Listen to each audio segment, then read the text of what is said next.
2025వ సంవత్సరం నవంబర్ నెల 6వ రాశి కన్యారాశి. కన్యారాశికి బుధుడు అధిపతి. బుధుడు బాగాలేడు. ఈ రాశికి కూడా చెప్పాలి అంటే 3 గ్రహాలు బాగాలేవు. అందరూ చెప్పేది ఓ రకంగా ఉంటుంది, నేను చెప్పేది ఓ రకంగా ఉంటుంది. చాలామంది నాతో ఏం చెబుతున్నారంటే, ఏమండి కష్టాలు ఉన్నాయని చెప్పబాకండి, ఈ నెల బాగుంటుంది, మీరు అన్ని విధాలు ఏదో కొద్దిగా దోషం ఉంది, దాన్ని చేసుకోండి అని చెబుతున్నారు. అందరు చెబుతున్నారు. మీరు అట్లా చెప్పండి, అట్లా చెబితే మీరు చెప్పింది అందరూ చూస్తారని చెబుతున్నారు. నా ఆలోచన ఏంటంటే, ఇప్పుడు చిన్న దెబ్బ తగిలిందండి, ఆ దెబ్బకి సెప్టిక్ కాకుండా ముందు ఇంజక్షన్ చేయించుకోవాలి, తర్వాత మానిపోవటానికి మందు వాడాలి. అట్లా వాడకుండా అశ్రద్ధ చేసి కాలు తీసేసేదాకా తెచ్చిన దానికంటే ముందు జాగ్రత్త పడటం మంచిది కదా. అట్లాగే ఈ సంవత్సరాలు బాగా లేవు, దోషం ఉంది కాబట్టి మంచి నేను చెప్పినా చెప్పకపోయినా మీకు జరిగే మంచి బాగానే జరుగుతుంది. బాగుంటుంది ఏదో చెప్పడం అవసరం. అది ఎవరైనా సరే జ్యోతిష్యంలో కొంతమంది ఉన్నారు.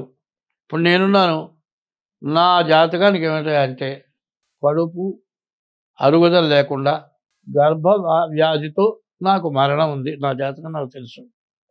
అట్లాగే కొన్ని టైముల్లో మీకు ఇబ్బందులు వచ్చే ఉంటాయి. అటువంటివి నేను ముందుగా చెబితే మీరు జాగ్రత్త పడతారు అనే ఉద్దేశంతో చెబుతున్నా కానీ, నాకేదో డబ్బులు వస్తాయి మీ జాతకం వల్ల నేను సంపాదించుకుంటాను అనే ఉద్దేశంతో మాత్రం మీకు చెప్పటం లేదు. అయితే ఈ కన్యారాశికి ఏకాదశంలో దశమంలో గురువు ఉన్నాడు. తర్వాత శని వచ్చేప్పటికి సప్తమంలో ఉన్నాడు. మరి ఈ గురువు వల్ల కొంతవరకు బాగుంది. కుజుడు, శుక్రుడు, గురువు బాగున్నారు. కానీ మిగతా గ్రహాలు బాగాలేవు. శని సప్తమంలో ఉన్నాడు. అసలు ఇప్పుడు వస్తున్నదల్లా ఏమిటి, దేనివల్ల నష్టం పడుతున్నాము, మూలం మనకు తెలియాలి. ఇప్పుడు ఒక్కొక్కళ్ళకి ఒక్కో రకం వ్యాధులు ఉంటాయి. ఒకళ్ళకి జలుబు, ఒకళ్ళకి సైనస్, ఒకళ్ళకేమో ఆయాసం, కొంతమంది గుడ్డల్లో నొప్పి, కొంతమంది ట్రబుల్, ఇట్లా కొన్ని ఉంటూ ఉంటాయి. అట్లాగే ఒక్కో జాతకానికి ఒక్కో లక్షణం. ఇప్పుడు ఉన్న పరిస్థితి ఏమిటి అనేది మనం విచారించుకోవాలి. ప్రతి చోట కూడా వివాహం అయ్యే టైంకి వివాహం కాకపోవటం, వివాహ వ్యవస్థ చాలా ఇబ్బంది అవుతుంది. ఆడపిల్లలకు ముందుగా పెళ్ళి అవుతుంది, మగ పిల్లలకి పిల్ల దొరికేపటికే లేట్ అవుతుంది, మగ పిల్లాడి ఏజ్ బారైపోతుంది. ఏదో రకంగా పెళ్లి చేసుకోవాలంటే మరి అసలు పెళ్లి కాని పిల్ల దొరకటలేదు. దీంట్లో ఏమవుతుంది, ఆమె రెండో పెళ్ళికి వచ్చిందంటే ఆమె తప్పుండి రెండో పెళ్ళికి రావచ్చు, భార్యాభర్తలకి పడక పెళ్ళి రావచ్చు. పైన ఇంకోటి ఏం జరుగుతుంది, కాలసర్ప దోషం, కుజదోషం, మరి షష్టాష్టకాలు ఉన్నాయి. ఇవి పూర్తిగా చూడకుండా పెళ్లి చేసుకొని భార్యాభర్తలకి తగాదాలు వచ్చి కోర్టుకు ఎక్కడం ఎక్కువైపోయింది. కోర్టులో విపరీతమైనటువంటి కేసులు పేరుకుపోయినాయి. డైవర్స్ రావు, మళ్ళీ పెళ్లి చేసుకుంటానికి వీల్లేదు. వివాహ వ్యవస్థ పూర్తిగా దెబ్బతింటోంది. ఈ వివాహ వ్యవస్థ పూర్తిగా దెబ్బతిన్న తర్వాత తల్లిదండ్రులు ఏం చేస్తారు, పిల్లల్ని పెంచి పెద్దవాళ్ళు చేసి చదివించి ఉద్యోగం ఇప్పించి వాళ్ళకి పెళ్ళి కాకపోతే తల్లిదండ్రులు కుళ్ళి చచ్చిపోతున్నారు. మరి ఈ వ్యవస్థ ఎట్లా ఉండాలి అనేది కొద్దిగా ఆలోచించుకోవాలి. ఒకప్పుడు మరి గర్భిణీతో ఉండగా స్కానింగ్ తీసి ఆడపిల్లలంగానే అబార్షన్ చేయించారు. ఇప్పుడు ఆడపిల్లలు తగ్గిపోయినారు, పాపం పెరిగిపోతుంది.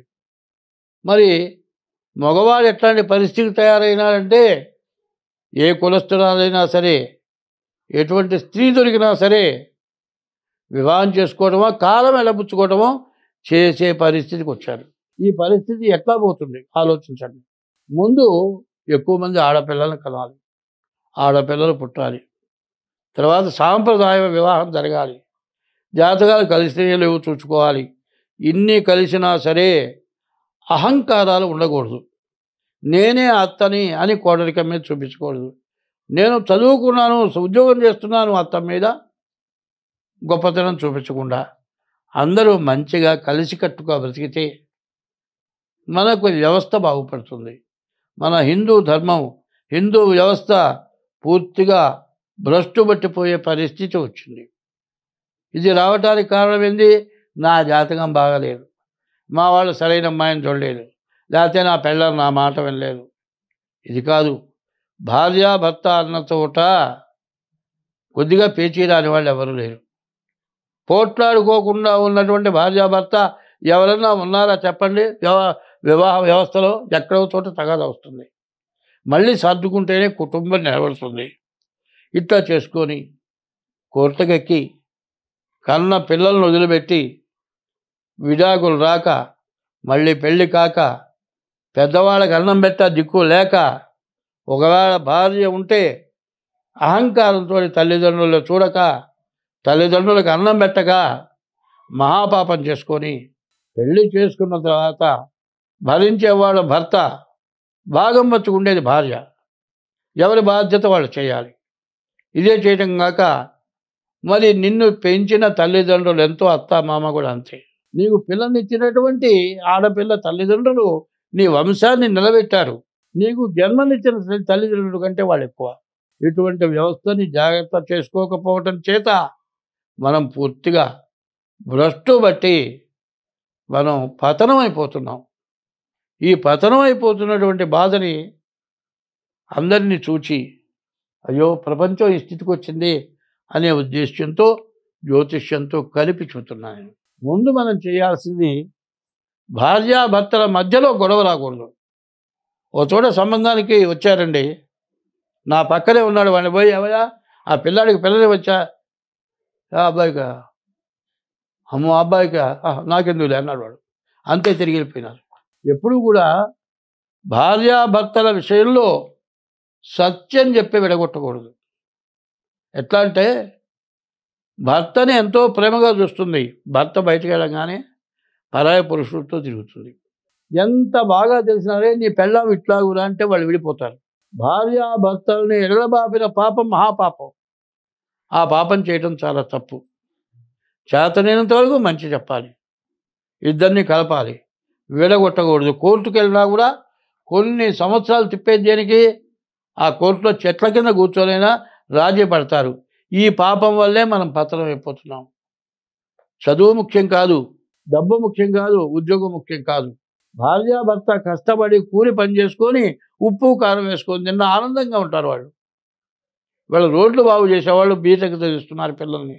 మరి ఆ పిల్లలు చదువుకొని కలెక్టరు, డాక్టరు, ఎస్పీను అయ్యి తల్లిదండ్రులతో ఫోటో దిగి, మా అమ్మ మా నాన్న ఇంత కష్టపడి మమ్మల్ని పైకి తెచ్చారని కొంతమంది పిల్లలు చెబుతున్నారు. వాళ్ళని చూసి మనం నేర్చుకోవాలి. కాబట్టి ఇప్పుడు చెప్పబోయేది ఏమిటంటే, ప్రతి జాతకంలో ఈ సమస్య పెద్ద పాపం వస్తుంది. చేసుకున్న పాపం మామూలు పాపం కాదు. 5 సంవత్సరాల పిల్లల్ని ఎత్తుకుపోతున్నారు, మగపిల్లల్ని ఆడపిల్లల్ని తీసుకెళ్తున్నారు, ఆడపిల్లలనేమో వ్యభిచార గృహాలను తీసుకెళ్తున్నారు, మగపిల్లలేమో ఉగ్రవాదులు చేస్తున్నారు. ఊహ తెలియని పిల్లల్ని ఈ విధంగా చేసి, మరి ఈ పిల్లల్ని అన్యాయం చేసి, తల్లిదండ్రుల బాధ్యత లేకుండా ఉండి బజార్లో ఏదో పనిచేసే పిల్లల్ని ఎత్తుకుపోయి ఈ విధంగా చేయటం వల్ల మన ప్రపంచం, మనం అందరం పాడైపోతూ ఉన్నాం. కాబట్టి గ్రహస్థితి కాదు, జాతకం కాదు, ముందు మనం ఉండవలసిన విధానం మనం సక్రమంగా ఉండాలి.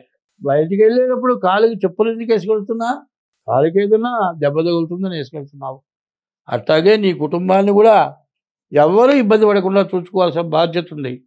ఈ కన్యారాశికి సరిగా చెప్పాలంటే కుజుడు బాగున్నాడు, మరి వ్యవసాయం బాగుంది, తర్వాత ఇల్లు కట్టుకుంటానికి, ఇల్లు కొనుక్కుంటానికి, ఇంటికి సంబంధించిన బిజినెస్లు బాగుంది, శుక్రుడు బాగున్నాడు, మరి ఆడవాళ్ళకి సంబంధించిన ఫ్యాన్సీ ఐటమ్స్ అన్నీ కొనుక్కుంటానికి బాగుంది, మరి గురువు బాగున్నాడు.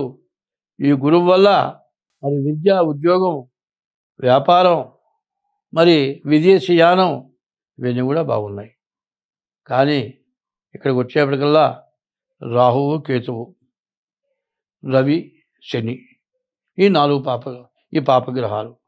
రాహువు, కేతువు, శని, రవి, ఈ 4 గ్రహాలు పాపగ్రహాలు. ఈ పాపగ్రహాలు బాగుండకపోతే ఏమైంది? ఈ జరిగే మంచి మొత్తం చెడిపోతుంది. అందువల్ల మీరు డేట్ ఆఫ్ బర్త్ ద్వారా జాతకం చూపించుకోవటం, ఇంకా ఇది కూడా కాకుండా ప్రతిరోజు సూర్యోదయానికి ముందు నిద్ర లేచి కనీసం సూర్య నమస్కారం చేసి, కనీసం ఏ వృత్తి చేసినా స్నానం చేసి బయలుదేరి గుళ్ళోకి వెళ్ళి గుడిలో దండం పెట్టి మీరు ఏ పనైనా చేసుకోండి. ఎంతవరకునైనా సరే మంచి చేయండి, చెడు విషయాల్లోకి పోబాకండి. అందరం బాగుంటాం. స్వస్తి. హిట్ టీవీ యాప్, ఇందులో short news, live news, entertainment shows, movies, digital magazines తో పాటు మీ జిల్లా వార్తలను కూడా ఫ్రీగా చూడొచ్చు. ఇంకెందుకు ఆలస్యం, వెంటనే హిట్ టీవీ యాప్ ని డౌన్లోడ్ చేసుకుని ఫ్రీగా ఎంటర్టైన్మెంట్ పొందండి. Hit TV app. Hit TV app. Please download hit TV app. Hit TV app ని ఫ్రీగా డౌన్లోడ్ చేసుకుని ఎంజాయ్ చేయండి. మీకు నచ్చిన ఎంటర్టైన్మెంట్ కోసం హిట్ టీవీ యాప్ ని ఫ్రీగా డౌన్లోడ్ చేసుకుని ఎంజాయ్ చేయండి. హిట్ టీవీ యాప్ ని డౌన్లోడ్ చేసుకుని ఆస్వాదించండి, ఆశీర్వదించండి. ఇంతమంది సెలబ్రిటీలు హిట్ టీవీ యాప్ ని డౌన్లోడ్ చేసుకోండి అని చెప్తున్నారంటే ఎంత మంచి యాప్ ఆలోచించండి. అమెరికా అమెరికా అమెరికా అమెరికాలో చదవాలనుకునే వాళ్ళకి విశ్వసనీయమైన పేరు మన శౌర్య కన్సల్టెన్సీ. UK లో 1 year masters, UK లో 1 year masters, 2 years work permit up to 5 years visa. Contact Saurya Consultancy. Contact 89851 89851.